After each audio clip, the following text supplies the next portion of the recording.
Senator Rocky Adams, Senator Carroll, Senator Douglas, Senator Neal, Senator Nemes, Present.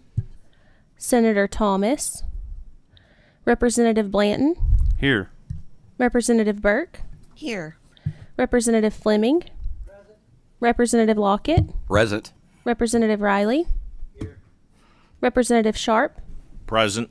Representative Stevenson, Vice Chair Howell, Co-Chair Storm, Here. and Co-Chair Bowling. I'm here. Thank you. Thank you.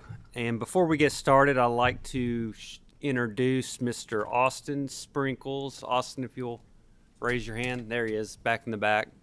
He's a new analyst to the committee, and we're happy to have you and look forward to working with you. This time we'll look for a motion to the October 12th minutes. Motion. Second. All in favor? Aye. Any opposed? Very good. Move on to item number 3. We've got Shane Stevens, Joel Thomas, and Mackenzie Ballard. They'll be providing our staff presentation of K-12 curriculum development and instructional material selection. The floor is yours. Begin when you're ready. Thank you. Thank you very much. Good afternoon. My name is Shane Stevens. I'm here with Joel Thomas and Mackenzie Ballard. We are research analysts for the committee, and today we are here to talk about curriculum development and instructional material selection. Ms. Ballard's going to go over some background on the topic, and then Mr. Thomas and I will discuss the findings and the recommendations. Superintendents, principals, teachers, and the Kentucky Department of Education describe curriculum as the overarching framework or plan that guides students towards educational goals. It is considered an umbrella term that includes all content, instructional materials, and assessments that are intended to be taught and learned within a course of study. Curriculum must include a strong emphasis on alignment with Kentucky academic standards, which contain the minimum requirements for students to know at the completion of each academic grade. Textbooks and instructional materials are the vehicles by which curriculum is implemented. They're the tools which teachers use to facilitate student learning.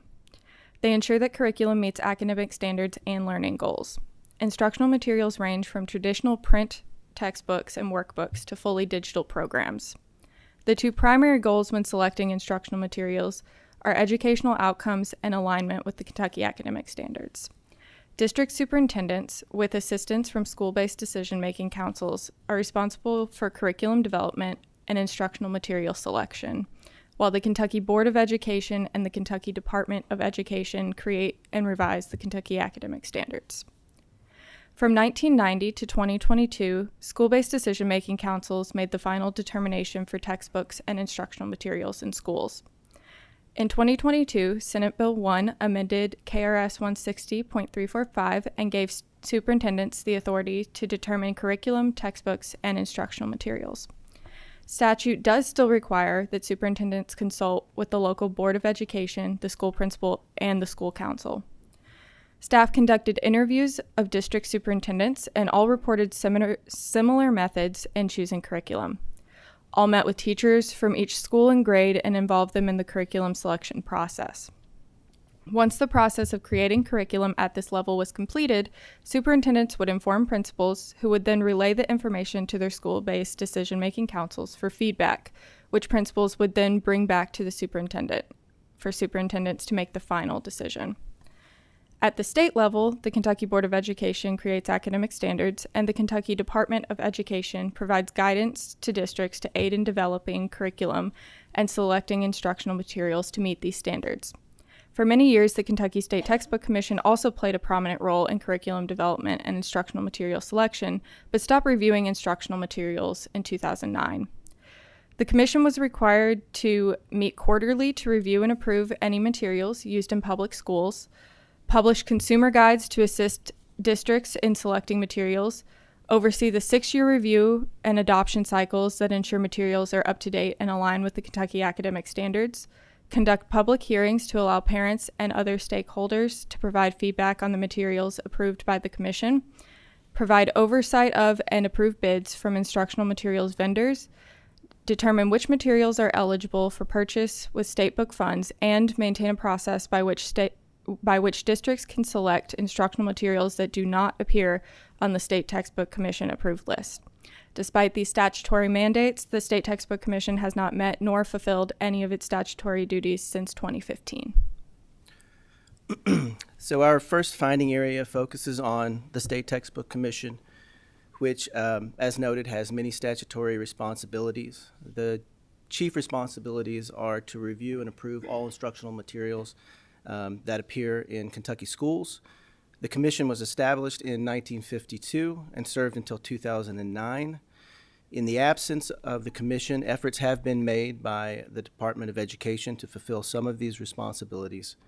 For example, KDE reports that its Quality Curriculum Task Force and the nonprofit organization Ed Reports combine to provide similar levels of oversight and educational instructional material review. They perform these functions somewhat differently, though, than the commission. The Quality Curriculum Task Force reviews the instructional material selection processes of districts rather than the materials themselves. And Ed Reports obviously is a private organization instead of a function of state government.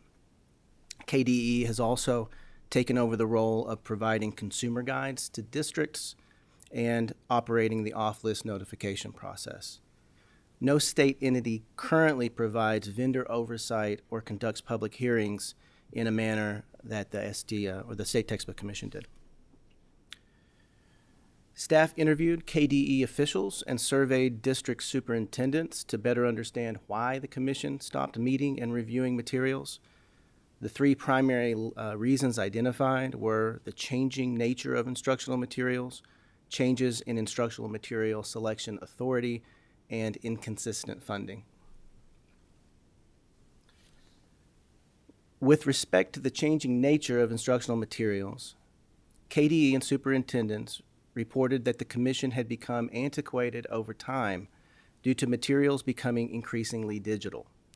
In 2008, districts purchased around the same amount of print and digital materials, but by 2018, nearly 2/3 of all instructional materials had become digital. KDE and superintendents reported that digital materials have made vetting and reviewing instructional materials more complex by increasing the number and variety of instructional materials available and increasing the frequency in which they are updated. KDE reports that the 6-year review cycles of the State Textbook Commission may not have been able to keep up with these changes. Changes in statutory authority over curriculum development and instructional material selection may have also contributed to the decline of the State Textbook Commission. From 1990 to 2022, school councils were given authority over this process. In 2022, authority was transferred to districts. KDE and superintendents have expressed support for a decentralized instructional material selection process and suggested that there may be some conflict between a district's authority to choose materials and the mandate that a state-level organization like the State Textbook Commission should determine which materials they may choose from. It is not clear, however, that local or district authority over instructional materials should preclude the existence of a State Textbook Commission. While the State Textbook Commission lists did somewhat constrain choice for the districts, the lists included hundreds of materials to choose from and an option by which districts could seek approval for materials that didn't appear on the list. The commission also operated alongside school councils for around 25 years.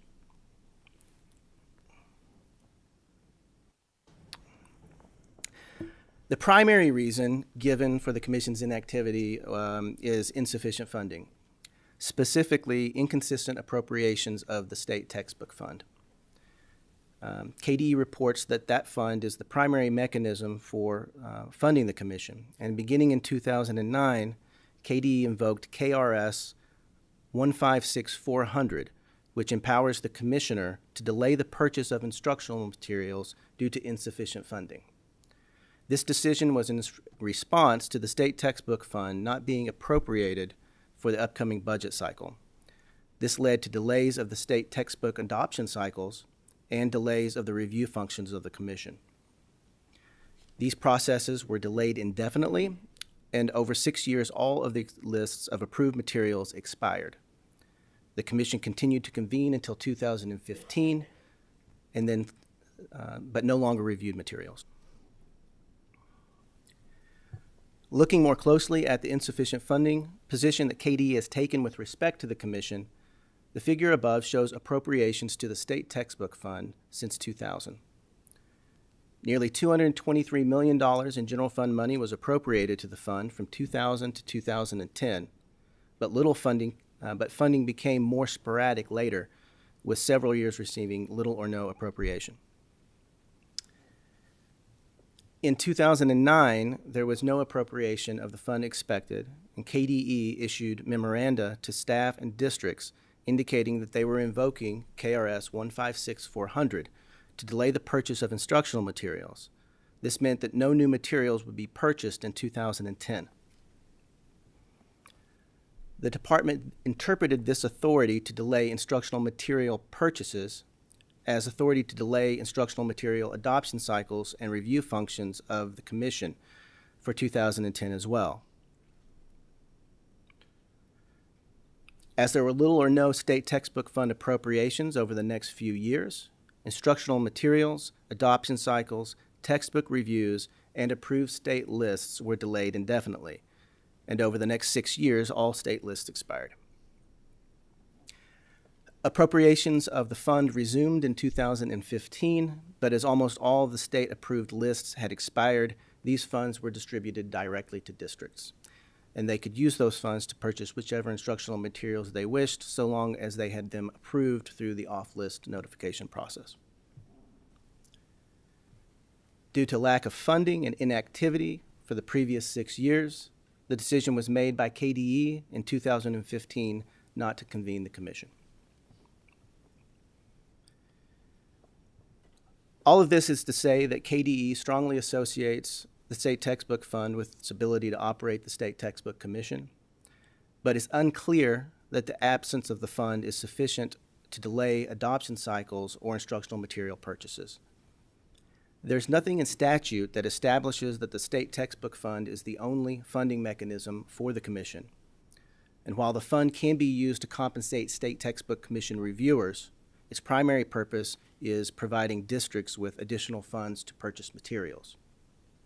Also, while statute allows the KDE Commissioner to delay the purchase of instructional materials due to insufficient funding, it isn't clear that that statute extends this authority to delaying State Textbook Commission review cycles. And with respect to the overall point of insufficient funding, the State Textbook Fund has never been the only source of funding available to districts for the purchase of instructional materials. When no appropriations of the fund were available, general funds were available through SEEK distributions as well as grants, local taxes, and fees. And the State Textbook Fund was never approved to pay for grades 9 through 12 materials. So the conclusion that staff have drawn from our analysis of the commission is that, on the one hand, the commission served a valuable role for Kentucky materials selection, and some of its functions have been taken over by KDE, but others have not. And on the other hand, it appears that the commission was struggling to adapt to changes in curriculum development and funding.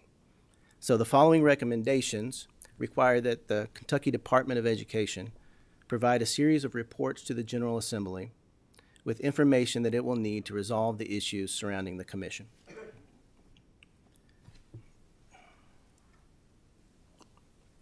Recommendation 3.1 is that KDE should provide the General Assembly with a report explaining and justifying the inactivity of the State Textbook Commission.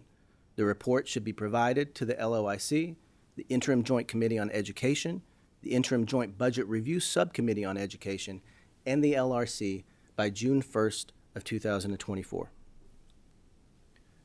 Recommendation 3.2 is that KDE should provide the General Assembly with budget estimates for the operation of the State Textbook Commission and a justification for the necessity of the State Textbook Fund for its operation. The report should be provided to the same committees by the same date. Recommendation 3.3 is that KDE should provide the General Assembly with an evaluation of the best current role for the State Textbook Commission given changes in curriculum development and budgetary constraints. The report should be provided to the same committees by the same date. Recommendation 3.4 is that KDE should provide the General Assembly with a plan for operating the State Textbook Commission under current statutory requirements. The report should be provided to the same committees on the same date. Matter for legislative consideration 3.1 is that the General Assembly, once it has had an opportunity to review the reports provided by KDE, should make a decision regarding the Kentucky State Textbook Commission and whether to revise, maintain, or eliminate the commission. And matter for legislative consideration 3.2 is that if the General Assembly elects to maintain the State Textbook Commission, it may be necessary to statutorily define the funding mechanisms and clarify through statute that the Commission should remain active regardless of whether instructional material purchases are delayed. Finding areas 2 and 3 are the result of 2 surveys conducted by LOIC staff in 2023. Finding area 2 concerns the creation of a list of materials adopted by all districts in the state that would include a district's experience with the materials. These surveys found that 85% of superintendents reported that they would benefit from a statewide list of instructional materials, and 64% reported that a state-level entity should maintain the list. We are recommending that KDE create such a list by compiling material adoption data from all districts. This crowdsourced list offers advantages such as minimal state-level administration, information from a source districts already widely consult, which is other school districts, and reduced duplication of efforts. It would leverage the collective knowledge and experience of all districts, enabling smaller districts to benefit from the vetting resources of larger ones. Ratings on materials would be based on real-world district and classroom experiences. In order to create this list, KDE reports that they would benefit from statutory authority to require districts to annually provide this information. Recommendation 3.5 is that KDE should develop a policy to annually survey and compile information on the instructional materials that have been adopted by Kentucky school districts. Matter for legislative consideration 3.3 states that the General Assembly may wish to consider amending statute to provide KDE with authority to require district superintendents to annually report on the primary instructional materials selected for their schools. Finding area 3 of the report regards the formal processes by which parents can issue objections to instructional materials and by which those complaints can be reviewed and reconciled. The primary formal processes for this are the request for reconsideration process and the harmful to minors complaint resolution process. The request for reconsideration process has existed for many years, while the harmful to minors complaint resolution process was created in 2023 to deal specifically with instructional material appropriateness for minors. The processes are similar in that they allow for a parent to file a complaint with a school principal and appeal that decision to a higher authority. But they differ in that the harmful to minors process does not include a role for district superintendents, but does include a provision that allows parents to overrule a final school board decision and require that their child not have access to an offending material. We found that these processes were available across school districts, but were reported to be used infrequently. Teachers, principals, and superintendents reported that most parental complaints about instructional materials are typically handled informally between parents and educators prior to the initiation of any type of formal process. We conducted a survey of district superintendents to investigate just how common these formal complaints were. So as you can see from the slide, our survey of superintendents found that formal parental objections to instructional materials in classrooms and school libraries were very rare. We surveyed all 171 Kentucky superintendents and received responses from around 60%. We asked them to provide us with the number of formal complaints that they had received over the past 3 years at the elementary, middle, and high school levels. Over those 3 years and across 682 schools, approximately 2% of schools received a formal complaint. There were 22 materials in total that were the objects of these complaints. Of these, 15 were school library materials and 7 were classroom materials. The second chart shows the breakdown of the 2% of formal complaints and how they were addressed by schools. 13 of the materials were retained for use by all students following a formal review. 6 were reassigned for the students in question only, and 3 were removed for the entire student body. In the course of reviewing these formal processes, we identified 2 potential improvements to the new harmful to minors complaint resolution process that came into effect in 2023. First, the process does not currently include a role for district superintendents, or does it provide them with an opportunity to review materials. Previous processes, like the aforementioned request for reconsideration process, included superintendents in the review process, and survey responses from superintendents indicated that they felt their omission to the harmful to minors complaint resolution process conflicted with their mandate to bear responsibility for curriculum development and instructional material selection. Second, Senate Bill 5 of the 2023 session required that the Kentucky Department of Education promulgate a model policy for the new harmful to minors complaint resolution process that met the requirements outlined in the statute.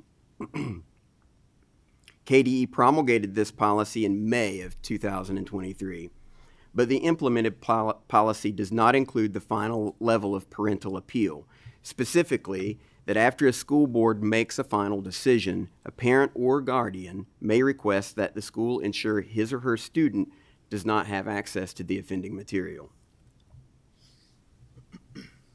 Matter for legislative consideration 3.4 states that the General Assembly may wish to amend the harmful to minors complaint resolution process as described in KRS 158.192 to include a role for district superintendents. Recommendation 3.6 states that KDE should revise Model Policy 08.23 and its associated procedure 08.23 AP.21 to reflect the full harmful to minors complaint resolution process as laid out in KRS 158.192 by including the provision that parents can request that their child not have access to materials retained following review and appeal. And this concludes our presentation. Thank you very much. I've got a quick question on, I guess, slide 28 that showed the districts reporting formal parental complaint reviews. So about 60% of the districts, or the number 60 out of 170? 60%. 60%, okay. Yeah. And let me ask you, is there like a common process for parents to make a written request? Is it the same district to district? Does it vary district to district? Because I know a very small percentage, only 2%, but how would a Sure. parent go about initiating that? So all of the schools, the Kentucky School Board Association promulgates model policies and procedures, which include the form that the parent would fill out. Those are all available at every school in the state at the principal's office, where the parent can go and make a formal appeal. Very good. We've got questions from Representative Lockett. Yes, thank you, Mr. Chairman. My question actually is kind of piggybacks off of that one as well. On slide 27, you were talking about the formal process for objections by parents. How do parents know that there is a process by which they can lodge a complaint? The only way that we're aware, that's a great question for KDE probably when they come up. I'm not sure if they take any special guidance to make sure that parents are made aware of it. But if a parent goes to a principal's office with a complaint, they should be alerted by the principal or the teacher that there is a formal process that they should go through. So unless the parent makes the initial review request, they're not told that there's a way to object to material. Is that correct? To the best of my knowledge, that's true. KDE may be able to speak to some special guidance that they have that helps make parents aware. Okay. And one follow-up to that. Do you think, and as I look at slide 28, I really believe, one, that those numbers are really low when it comes to parents that would have an objection to certain material in schools. And I think you can look at different districts, whether it's Jefferson County, whether it's somewhere else, that those numbers would be a lot higher. Do you believe that if parents or if schools and or districts were required to notify parents at the beginning of the school year that there was a process by which they could lodge a complaint, that it would result in more parents being aware of how to file a complaint? We didn't look at how that would have affected the process. I can say that we did interviews with and conducted surveys with many teachers, principals, and superintendents, and they all pretty much uniformly told us that these complaints, when a parent comes, they try to go ahead and meet it head on at the point and come up with a solution that the parents are happy with, up to and including removing the material for the student or for the entire class and coming up with an alternative right there. Do you know the top 5 schools where those complaints came from? We do. I don't have it right here in front of me, but I can certainly provide that to you. Please do. Thank Absolutely. you. Thank you. We've got another question from Representative Sharp. Thank you, Mr. Chairman. The textbook commission, I'm wondering how that is made up. What's the numbers on the commission? How long do they serve, and who appoints? The commission hasn't been since it hasn't been around since 2015. Currently, it has no appointees, but it was originally made up of. I've got it right here. So the Kentucky Board of Education, upon recommendation of the Chief State School Officer or the KDE Commissioner, let's see. There would be 10 appointed members that would be appointed by the Kentucky Board of Education. But I think I can find out more on the specifics of exactly who those members were taken from. All right, how long do they serve? They served for 4 years. 4 years? Yeah. Okay. And they're appointed by KBE? Appointed by KBE upon recommendation of the Kentucky Department of Education Commissioner. Okay. Thank you. Thank you, Mr. Chair. Thank you. We've got Senator Douglas. Thank you, Mr. Chairman. Part of my question has already been answered in this particular, in the previous question that was, okay. Part of my question was already answered with the previous question. Given that fact, would it be your conclusion that the KDE would be the appropriate entity to consider revisions to the STC? As opposed to the Kentucky Board of Education, is that the question? As opposed to another entity? As opposed to another entity. I mean, we've shown consistent inconsistency in Oh, I see your what we need to do for our students. Right. Since by our Constitution, our Department of Education is for our students. And I'm sitting here listening to all this, and I'm amazed, absolutely amazed, with the disregard that we've shown for our students' progress. I'm amazed. I'm absolutely amazed. So one of the recommendations in 3.3 is that the KDE consider a revision. Are they the appropriate entity, or do we need to find someone who gives a damn? Well, as it's laid out in statute currently, they would be the only entity that could convene it.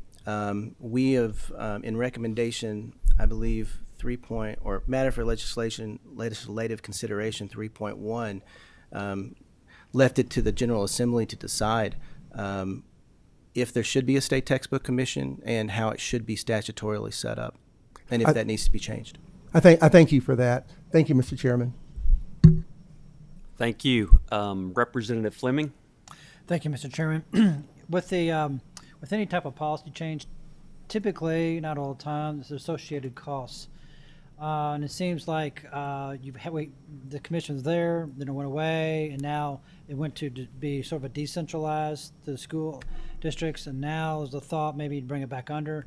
Have y'all gone through and done any type a cost analysis of what that means to the school districts, as well as on the state side in terms of savings or increase in costs?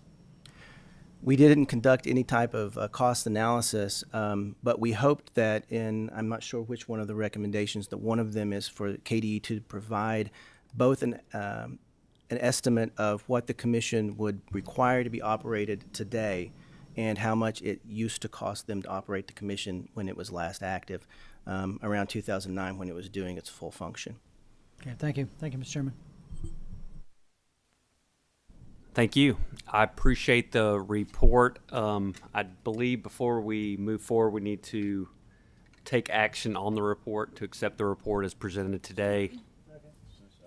A motion and a second, and we'll need a roll call vote on that.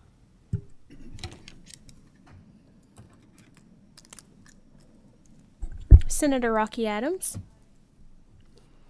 Senator Carroll, Senator Douglas, Aye. Senator Neal, Senator Nemes, Aye.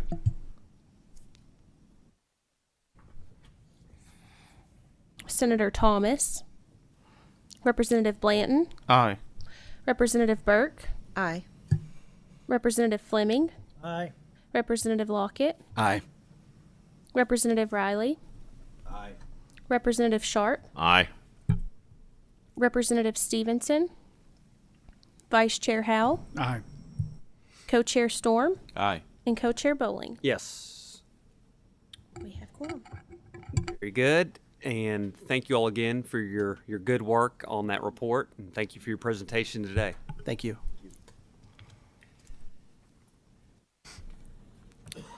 And next, we will have the Kentucky Department of Education.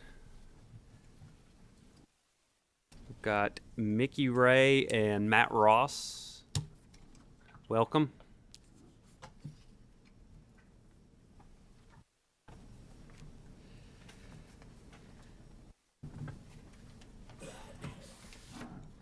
And once you get settled, if you'll please introduce yourselves for the record, and the floor is yours. Good afternoon, Chair Bowling, Chair Storm. It's nice to be here today. My name is Mickey Ray. I serve as Chief Academic Officer in the Office of Teaching and Learning at the Kentucky Department of Education. I'm Matt Ross. I'm the Associate Commissioner in the Office of Finance and Operations at the Kentucky Department of Education. Thank you all. Thank you. We were hoping today to be able to walk you through some of the recommendations that we would love to start in terms of collaboration with a legislative partner around adjustments to the existing statute for the Commission. In 2019, we established the Quality Curriculum Task Force, and it is made up of 21 members. It has representatives from districts, district leaders, building administrators, teachers, as well as partners who are in educational cooperatives and differing what we call K groups across the state, so bodies of professional organizations to help to inform the feedback around the guidance that we have provided around instructional resource adoption. We also have established local HQIR coordinators, so high quality instructional resource coordinators across the state, and we meet with them regularly to provide support and guidance to the local resource adoption. We have also worked to provide consumer guides. So there is an existing published consumer guide that leads districts through the process of selecting resources. And it starts with having some healthy guardrails around green rated resources using Ed Reports. And Ed Reports and other organizations like them, they are working on resource vetting and external validation. They do that year round. And so we are able to point in our consumer guides to the externally validated resources from that independent, nonpartisan provider to be able to help local schools and districts make the best selections for their local communities. We also have gone through the process of defining high quality instructional resources, and that's one of the big areas of emphasis. So previously, when we were considering state textbook commissions, you would have a single print material that members of the State Textbook Commission could provide a review of and a selection process for. Now, what makes those resources of high quality is the fact that they are extensive. So there are typically associated materials for differentiation, so meeting the varying needs of students that would sit in the classrooms of those teachers every day, as well as digital materials that would go along with whatever workbooks or print materials come with the resource. So the process of resource review now, it really requires specialization, and organizations such as Ed Reports utilize teams of educators, and they have actually worked with Kentucky educators to ensure that there are alignment on their gateways to the Kentucky academic standards. And so now we can point educators to those green rated resources with confidence that there's at least 80% alignment to the resource itself, which is very good. National studies will show that district created resources have about 40% of alignment to academic standards. Teacher created resources, so if they are not provided with a district resource, if they don't have access to a high quality instructional resource and they're just going online to look for materials, there's only about a 20% alignment to the academic standards, the rigor of those standards. So we feel as if the process that is in place is meeting that need, but we know that we can do more. And so thinking about statutory amendments, specifically to 156.405, we would love to see just a shift in the name of the commission. So we know that words matter, and textbooks don't fully encapsulate the full view of what teachers are currently being asked to utilize in classrooms across our state. We also feel that it would be important to repurpose the commission to promote equitable access to high quality instructional resources. So we know that that students deserve access to grade level learning, teachers deserve access to the best resources. So how can we utilize the commission to encourage those adoptions of those green rated resources? That process is a part of our curriculum development process established in the model curriculum framework, and it does ensure that there are multiple opportunities for public stakeholders to provide feedback. There are survey questions that we provide as a template, as a sample. Districts don't have to utilize those materials, but if the process is going to work well locally, there need to be many instances of local stakeholders and community members, parents, having an early look at those materials and what would be adopted by that local district. Additionally, I wanted to mention, we also have on the Quality Curriculum Task Force, they utilize the instructional resource reviewers, and we are using our standards writers. So 158.6453 details the process of standards review for our state, and the KDE does facilitate that process. So who better to be able to determine standards alignment of a resource than those teachers who have been a part of that standards review process? So they take a look at the gateways, they take a look at all of the tools and resources that are provided that live in the consumer guides, and inform the work that's happening in that space. So we would love to see a more direct link to 6453 and the Advisory Panel Review Committee and those instructional resource reviewers who would support the commission. In the next step, we would like to see the commission responsibility shift. So again, instead of them ultimately having to come together multiple times over the course of the year, pulling them from their districts, from their buildings, from their classrooms, having them to provide feedback on the gateways of alignment, having the ability to provide feedback on the tools and resources that we're providing to the local HQR coordinators, so that it can be a more efficient and cost-saving mechanism for the way that the textbook commission would function in general. And then lastly, we would like to omit the approved list. We can have an established list, and we will, of course, honor and respect that as we move forward. But we think that because Ed Reports and other organizations have that extensive process to vet those resources, we in essence do have a list. So if it's a green rated resource, then local districts will start their selection from something that has that external validation. Not every resource is going to work for each local community, so it still honors that notion of local control, the authority of the superintendent in 158.345 to make that selection. But again, we like to say that those green rated resources are the healthy guardrails to begin the selection process at the local level. Number 8 there, we would like to see the funds repurposed. So we do have an additional budget request in place, both for standards implementation, which is quite costly but an imperative part of this process, as well as instructional materials in general. And if we can move forward with the Quality Curriculum Task Force or an amended purpose and structure for the State Textbook Commission, we do think we can save cost in this space because ultimately they will be evaluating the resources rather than spending all of their time vetting the materials themselves, which we don't see as an actual need. And then again, 9, requiring districts to report. So as was noted by Mr. Stevens, we don't feel as if we have the authority to survey and take that information from districts without the statutory reporting that would be required. Thank you very much. It seems to me that since the STC stopped functioning back in 2015, that we have moved forward, or the state has moved forward to some level with the QCTs. Yes, Is that sir. correct? I Yes. want to make sure I get my acronyms correct.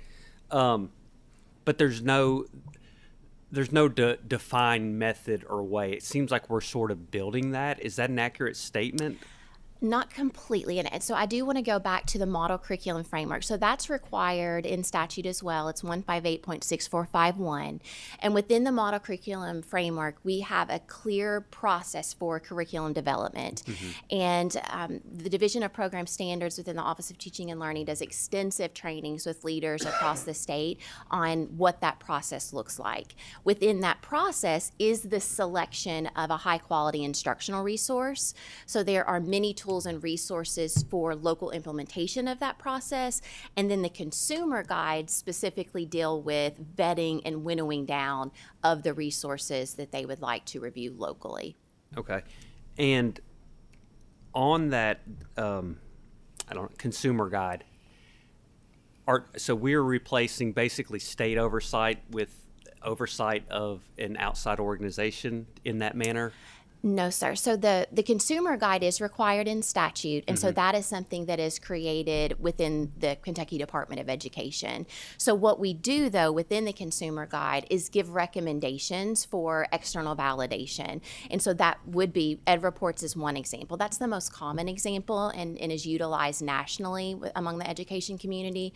But there's also the What Works Clearinghouse. So there are other clearinghouses that are doing this work. It takes great expertise to vet instructional resources and to really be able to determine, is this grade level learning, are the texts aligned to the standards for that particular state. And so I use Ed Reports as an example because they specifically work with Kentucky teachers to be able to determine that alignment to our state standards. Very good. Thank you. First up, we've got Senator Douglas. Thank you, Mr. Chairman. With all due respect, I really want to start this out by saying I'm a pretty simple guy. I'm a really simple guy. My wife and I raised 3 kids, and I love this Commonwealth. And I'm not necessarily fighting for my kids because they're all 3 through school and they went through private school. So if I apologize if you'll just bear with me for a little bit. This is really near and dear to my heart. So I'm not doing this for me. I don't understand why we need all the specialty people to review the resources. I don't. I'm just a simple guy. I'm an old farm boy.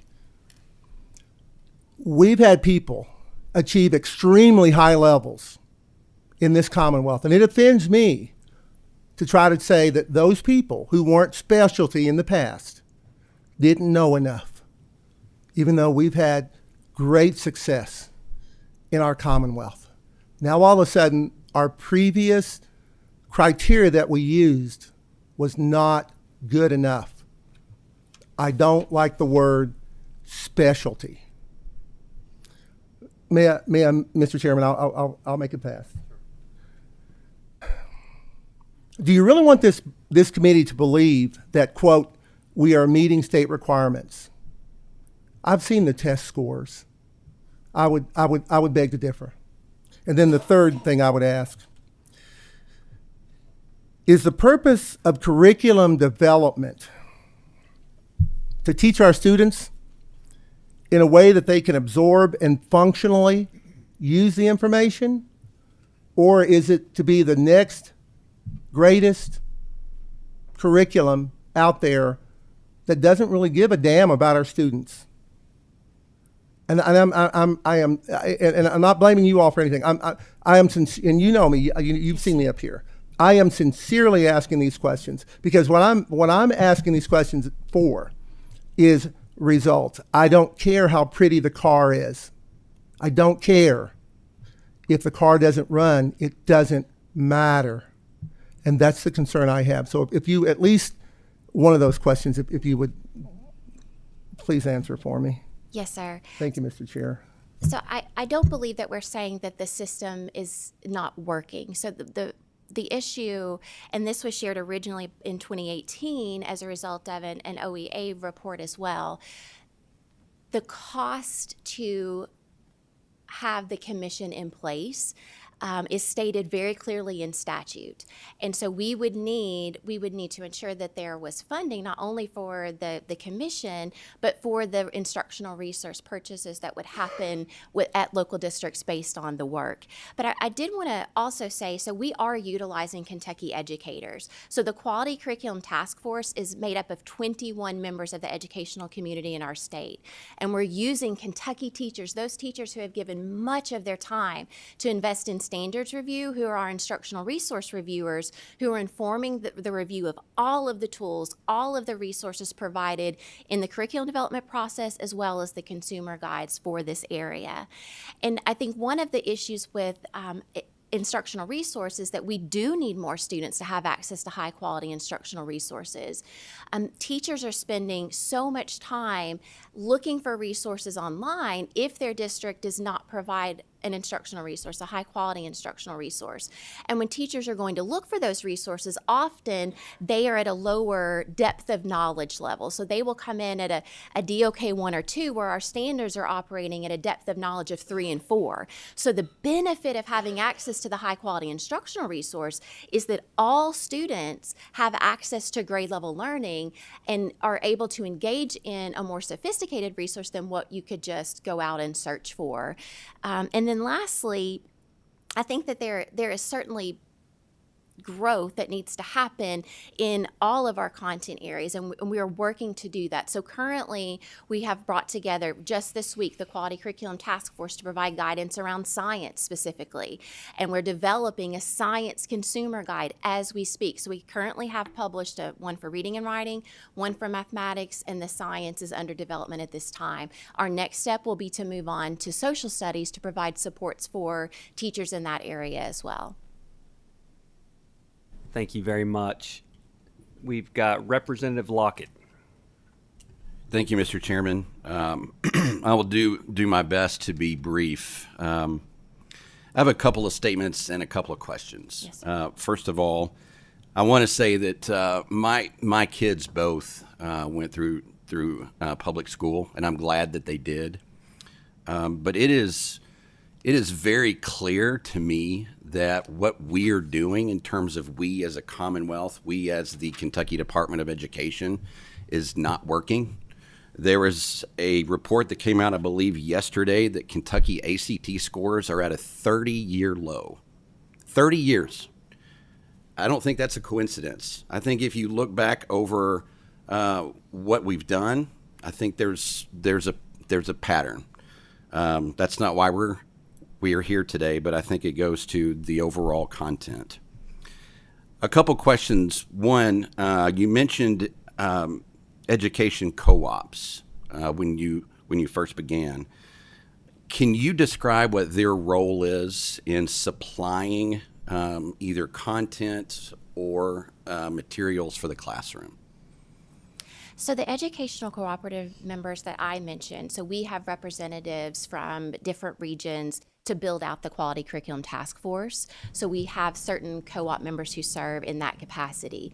But we've also provided trainings to the 8 regional cooperatives on the curriculum development process. And so our goal is that we are equipping them to better meet the needs of the districts that they are serving within their region, so that they could provide technical assistance, professional learning supports, or even just provide the space and time for districts to come together to work through some of the elements of curriculum evaluation and selection.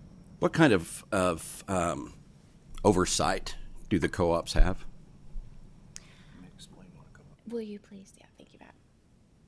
So I think that just as a basic, the co-op is a group of regional school districts made up of, it's the superintendents, essentially. The school districts join this cooperative, and then they have a overall leadership. I think they serve to do some collective purchasing agreements for the districts and stuff.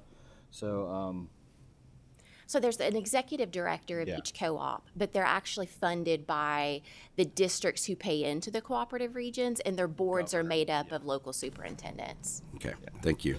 So one more question, Mr. Chairman, if I may. In the last presentation that we heard from, they were talking about parental objections and lodging complaints about material, whether it's in libraries or the classroom. The question that I asked at that time was that do they believe, and I'll ask you the same thing, do you believe if parents had the knowledge, either at the beginning of the school year or at some point, if parents had the knowledge of a way by which they could lodge a complaint, do you believe that there would be more complaints? So I can't speak for all districts represented, but I will say that in many, and I know from my experience, so I've taught in both Anderson and Scott counties, there would always be language in the handbook that was given to the student at the beginning of the year. Now, that would need to be read and processed, but parents do sign those handbooks at the beginning of the year, and that language would typically reside there. Also, many teachers have language on their syllabus, their course syllabus, that would allow a parent to know how to reach out to that teacher if there are any concerns about materials. So my perception, which is not based on data, is that parents do know that that's an option, that schools and districts are sharing that. But I would hope that there would be transparency, that if you have concern about a particular resource, please let's have that conversation so that we can best meet the needs of your child. I would venture to say that probably the reason why the slide, I believe it's slide 28, that they shared in terms of the number of complaints were low, probably because parents don't know either how to file a complaint or don't know that they can. And I think it's vitally important. One of the things that I noticed on your reports and considerations, there's a lot of stuff on here about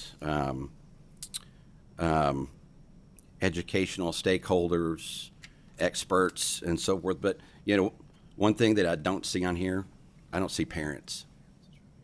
I don't see parents anywhere on your form. Because I believe that when parents are involved, that's when we get the best education. And for any report coming out of KDE to not include parents is ridiculous. Thank you, Mr. Chairman. Thank you, Representative Burke. Thank you, Mr. Chair, and thank you all for your presentation. I want to start by saying that I totally agree with you that words matter and that it's time that we rename the State Textbook Commission because students are not involved in textbooks as much because we have different kinds of resources today. So my first question is, does the legislature need to act in order for that to happen, or can that happen internally? I think based on the statute, the legislature would need to act. Thank you. So I've read up on ed reports because that was new to me. I understand that states like Ohio have formal partnerships with ed reports. Does Kentucky have a formal partnership, or is that something that KDE is considering? So we do work with Ed Reports in terms of the consumer guide process. So our state is also involved in the Chief Council for State School Officers, IMPD network, and I know there's so many acronyms, but it's the Instructional Materials Professional Development Network. We're one of 13 states alongside of Massachusetts, Tennessee, Mississippi, Louisiana, Ohio is a part of that as well. And so that has provided us with access to this work on a national level. And so that allowed us to have grant funding to be able to work with Ed Reports on the construction of the consumer guides. Thank you. And I seem to be maybe the only person in the room who, when I saw the slide that indicated that 98% of complaints were resolved without the need for a formal process, that seemed to me to indicate that when parents speak up, they're heard. Involved parents do matter. Mm-hmm. And I know that you all agree with that. And I think that probably everyone on this committee would admit that if parents were more involved, our students would be doing better. But the problem isn't what's happening at KDE or what's happening in our local school systems. The problem is the world at large. We have students coming to school hungry. We have students who are abused coming to school. And teachers are being asked to play the job of social worker in their classrooms every day. Then we add on the pandemic. Students were out of regular classrooms for more than a year. And yes, there were learning losses. But that's not the fault of the Kentucky Board of Education. That happened across the nation. And so what I see is dedicated professionals striving to help our students make up the distance that they lost over that time. And I want to say thank you. I know that's not a popular viewpoint in this room, but thank you for striving so hard by bringing new resources in, by using professionals who know pedagogy, who know how to teach, who know what make good resources. That matters. I want that for my son. And so I'll be very, very proud when he's enrolled in public schools when he's old enough, because you all are doing what it takes. And so let us know how we can support that. And to every Kentucky parent who has a student in Kentucky public schools, please come. Please be involved, because I know that you all want that, and I know that's what's going to make our students successful. Thank you. Thank you. Vice Chair Howell. Thank you, Mr. Chairman. I have a couple of questions, if that's okay. Go ahead. First of all, thank you. There's a lot of hard work put into this, and it's an as the father of two now in college, school-age children, and one still there. Maybe we should find some way to help parents that have two tuitions at once for all of this. So a lot of what I had was covered, but this is a changing landscape. It's almost a comical misnomer to have a textbook statute when I've got a school-age kid that doesn't know what a textbook is. Yes. But in that process, I know that my kids have had some really good teachers that have gone outside of what was presented or within the framework to pull additional materials in to help round out their instruction on things. And I can't imagine that there is anything in place to know what those teachers are bringing in to supplement curriculum. You may have covered this in the report and I missed it. And if I did, I apologize. Just say it's in there and I'll go back and read it. But how do we account for that? And two, is that so granular that we really need to police every single thing that a teacher wants to pull in? because my concern would be that we might inhibit some of the teachers who are going above and beyond like we want them to do for our kids. We might inhibit their pulling in of material.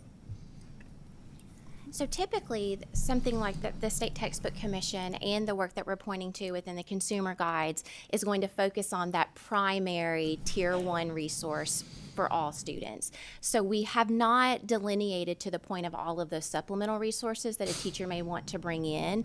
But I will say that, again, clearinghouses such as Ed Reports also give ratings for supplemental resource. So a teacher would be able to know this is a green rated resource, this is yellow, meaning it may have some gaps in its connection to the standards, versus red, which there would be significant issues with standards alignment based on that. But it would not allow for all of the novels or outside things that a teacher might bring in. But that's where it's the significance of the local curriculum comes into play, because that teacher would have access to not only the high quality instructional resource, but how you would embed other resources to supplement gaps or to allow for an engaging project or other experience that the teacher would want to bring into the classroom. And that should live in the local curriculum development guide that would be posted or accessible to parents and others. You know, I agree with you that parents are a significant part of that process, and that's why within the curriculum development process, you know, part of the 160.345 says that the superintendent must have consultation with others. And so we have resources, we have questions that can be provided to parents as part of surveys. There are opportunities. Our guidance recommends that when school districts have winnowed down to 2 to 3 primary resources, questions that they can engage parents on so that they have a first look at the resource, so that there's transparency from the beginning in that process. And Senator, that could be done with the primary resource, or depending upon the district, that could also include some of the supplemental resources that they are bringing forward for consideration. Yeah. You know, you mentioned the superintendent's role in this. I've never been a superintendent, but I have in my prior lives served on site-based and on the school board. And I know that when we were in site-based, we spent a lot of time talking about curriculum in different areas, and it was very bottom-up in our district from that regard. And there was a lot of discussion back and forth, and we would bring in some teachers that wanted to go in a different direction, especially in the social studies area, that with one of our teachers who's just excellent. But there was a lot of communication back and forth with site-based, and it was all driven through the principal, and our teachers would run this through the principal of their particular school to do this. And from a school board situation, I know our experience is that teachers would come and they would present on this stuff. So there was a lot of coordinated action amongst all the players in this. And maybe our districts in Western Kentucky are a little different, but there's a big approach on this, and the superintendent kind of drives the bus, but he doesn't power the bus. Yes. And so I was the sponsor of the Harmful for Minors Act. And I don't recall anything being in there that specifically excludes anyone communicating or working with or through a superintendent in this process, is there? No, sir. So all the lines of communication are open. Okay, that's all I have. Thank you, Senator. Senator Rocky Adams. Thank you, Mr. Chairman, and thank you all very much for your presentation. I'm trying to distill down, both presentations and what we learned. But there is a disconnect for me, and maybe you can help me. We talk about curriculum development and how we use best practices. We have experts. We have grade experts. But when we were faced with declining reading scores that were prevalent for many years, and we tried to make the argument that reading recovery wasn't working. We even had one of our own members, Representative Bojanowski, talk about how Kentucky was on the wrong track with reading. So here we have a curriculum development made by experts, subject matter experts, grade experts, and we had a curriculum that wasn't working for multiple years, and our scores showed it. So the General Assembly had to move to from reading recovery, I think we called it read to achieve now. So we're moving from a whole word process to a phonics-based process. That was a really difficult legislative hill to climb. And that probably wasn't our fight to have. It was probably more of a standards fight, a curriculum by the experts to look at the data and say this isn't working. So help me with that disconnect. What happened there? Where was the failure, and why was the General Assembly forced to move to read to achieve when that should have been a standards issue? Thank you so much for the question, Senator. This is something to which I have much passion. So Reading Recovery specifically was an intervention program. And when we look at the evidence basis for that program, and you look at practices such as 3Qing, as an example, on Ed Reports, the Tier 1 providers of those particular strategies are red-rated resources. So what had happened in the past, I think there were many publishers who were promoting traditional literacy practices, and that is what had been done for many, many years, despite the fact that the National Reading Panel had published multiple research to suggest that those were in fact not best practice. So the legislation has allowed us, and when we think about Senate Bill 156 of 2023 and moving the may to a shall in terms of adoption of a high quality instructional resource for K-3, that will further ensure the fact that we are moving away from those poor practices, the red rated resources, the things that had always been done, what was tradition, to something that is truly evidence based and providing not only access to explicit, systematic, foundational reading skills to address decoding, but also a knowledge-rich curriculum that's going to give students access to that language comprehension strand, vocabulary, and allowing them to function at a higher level when they engage with grade-level text. Mr. Chairman, may I have a follow-up? Okay, so what was the product you all were producing from your point of view relative to reading? Were you pushing the reality that all of the experts were going in a different direction than what Kentucky was going? What was your work product on that specific issue? So I can only speak to the time in which I have been at the KDE, but we, from the beginning, when we were interpreting the research, we changed the requirements of the Read to Achieve grant to eliminate the intervention programs that were concerning to us.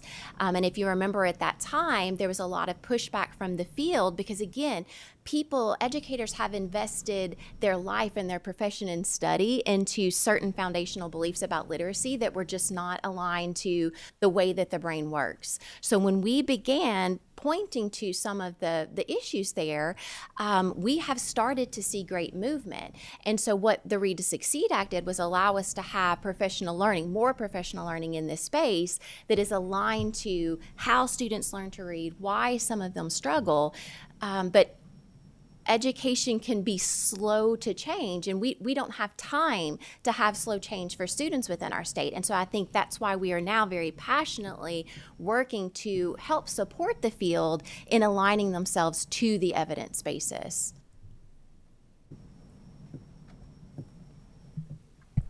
Thank you very much. And the last question, we have Representative Riley. Thank you, Mr. Chair. I'm more of a comment than a question for anybody. I heard a sobering statistic this week in a meeting I had with some people, and that is that the percentage of students in the state of Kentucky that go for further education after high school is 48%, whether that be the traditional four-year university or a technical school or whatever, is 48%, whereas states such as Tennessee, which is in the upper 60s, and a state such as Alabama, which has a similar economic demographic that we do, was above 70%. And of course, that's going to be a long-range problem for us with workforce development and striving to get the jobs we need to get economically in a society that has become more technological, more oriented toward those areas.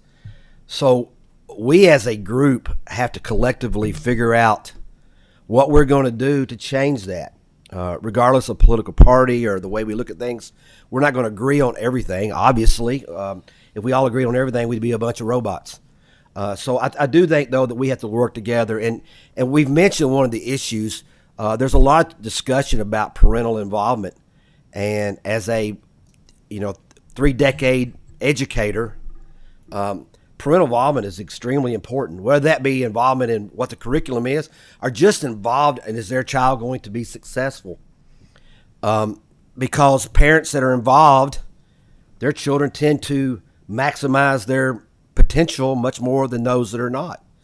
As a high school administrator, I got more phone calls on the fall formal or the prom or whether Johnny is the best wide receiver on the football team than I did on what the children's education was and how they were doing in the classroom. And that's a problem. And I think that helps create the difficulties that we have. And as we've discussed, I think Dr. Douglas and Representative Lockett and the representative from Jefferson all mentioned parental involvement. And I don't know the solution of that, but we need to create environments in which parents feel comfortable being involved in their child's education. Because if we don't, we're in trouble. Another big thing besides parental involvement, I think that we have to do, and Senator Adams mentioned this, is that we've got to significantly improve reading in K through 3. I think that is the key educationally to further success. And I know research shows that. So we have to do that. I know we're going to have a lot of discussion. We have had a lot of discussion. We're going to continue to have a lot of discussion over school choice. And I think that's going to be something that people talk about, and understandably, that will be an issue. But no matter what we do, as far as private schools or charter schools or anything else along those lines, the majority of our students are still going to go to public schools. So though that may, in many people's minds, will create a better situation, it may or may not, we still have to make sure that we're doing the things to further improve public education, because if we don't, we're going to continue to have those problems. We got all these things that we want to get into Kentucky. We have a great geographical position. We're the geographical center of 75% of the United States. And yet, if we don't improve in those things and don't have more students go to universities and those type of things, and I don't think everybody should go to university. I'm not one of those proponents. Obviously, some people shouldn't. But we have to have a higher percentage to create an environment in which we're going to fill the jobs that are possible. So thank you, Mr. Chairman. I just wanted to make those statements. Thank you, Representative Riley. And I overlooked one. There's one more question, Representative Sharp. Thank you, Mr. Chairman. I got more of a comment, and it kind of goes along with what Representative Riley was just talking about as far as parental involvement. How do we get that involved? How do we get the parents involved? I'm the father of 2 daughters. One went through AP classes and now is in her 3rd year of medical school, and I have another one that is a special needs daughter. And though I didn't really have to worry about my AP daughter, my special needs daughter, when I sat down with the IEP and said, look, we need to do this, this, and this for my daughter, it was just like, we can't do that. We can't do that. And my experience has been from talking to other parents around is that they don't talk to the school because the school don't listen to them. So my question is, how do we get parents involved? And first thing we got to do is listen to them. They're going to know what's best for their children. I knew what was best for my daughter with special needs, and what we did not work for her. It wasn't until after she got out of high school that she's took off, and she's just doing great. I taught her how to fly a plane. I mean, she is, but she could have been so much more in school. She could be so much farther ahead. So when the parents want involvement, you gotta listen to them, and you got to come up with a plan. And and I've run into a lot of parents that are like, "Why talk to them? They don't listen." And that's just more of a comment, and that's been my experience. Thank you, Mr. Chair. Thank you. I appreciate you all being here today, and thank you for the information and the discussion. Members, you'll find in your packet juvenile justice written response to member requests from the September meeting. They're included in there. Our next meeting is December the 14th, and with that, I'll entertain a motion to adjourn. Motion. We're adjourned.